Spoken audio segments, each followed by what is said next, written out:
Trouvez-vous ce paysage beau? Aujourd'hui, on peut remarquer que les sols labourés s'appauvrissent et deviennent de plus en plus séchants.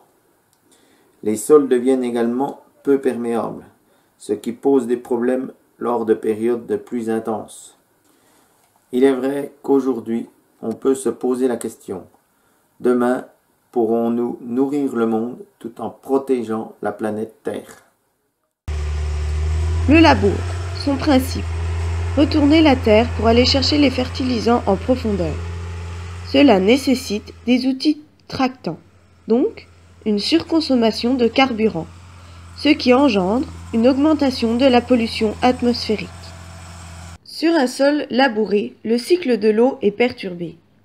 L'eau de pluie n'est pas retenue dans le sol. Il n'y a donc plus de réserve d'eau dans le sol. L'eau est directement entraînée dans les nappes phréatiques, emportant avec elle les apports d'engrais chimiques apportés par l'agriculteur pour la plante, entraînant la pollution des nappes phréatiques. Due à la difficulté d'infiltration dans le sol, l'eau à la surface du sol s'évapore ou ruisselle sur le terrain et provoque un phénomène d'érosion, emmenant la terre et les fertilisants chimiques, ce qui provoque la pollution des rivières. Le cycle de l'eau est perturbé. Qu'en est-il de la vie du sol?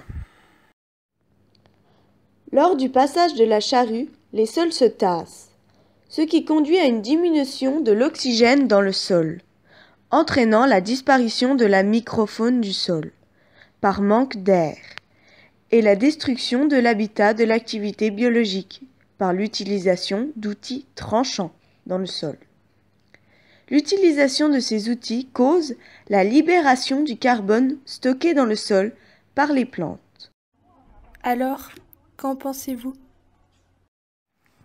Mais si la terre et la microfaune du sol disparaissent, comment allons-nous nourrir le monde?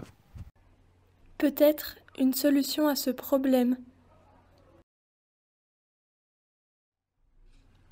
Mais peut-être trouvez-vous ce travail mal fait, bâclé ou sale. Il est vrai que cette technique semble désordonnée, mais à quoi cela correspond? Le semis direct sous couvert végétal consiste à semer une plante intermédiaire, destinée à couvrir le sol. Grâce à cette masse de végétation, le risque de ruissellement sur le sol est limité, ainsi que l'évaporation par l'ombre des plantes. Grâce aux racines du couvert végétal, le sol est aéré. L'eau peut donc s'infiltrer plus facilement. Des réserves en eau sont donc formées.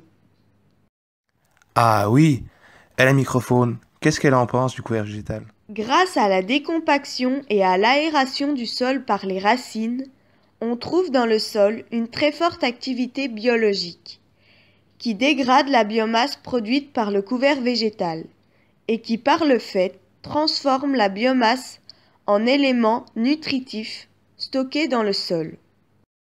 Pas mal, mais quand est-ce qu'on va implanter notre culture principale? Une fois détruit, le couvert végétal forme un paillis, dans quoi nous allons pouvoir semer. Les éléments nutritifs stockés dans le sol auparavant sont alors disponibles pour la jeune plante, qui pourra grandir plus rapidement en les consommant. La paille va permettre le contrôle des adventices et la conservation de l'humidité au sol, par sa couverture du sol. Par la suite, elle va être transformée en élément nutritif par la microfaune.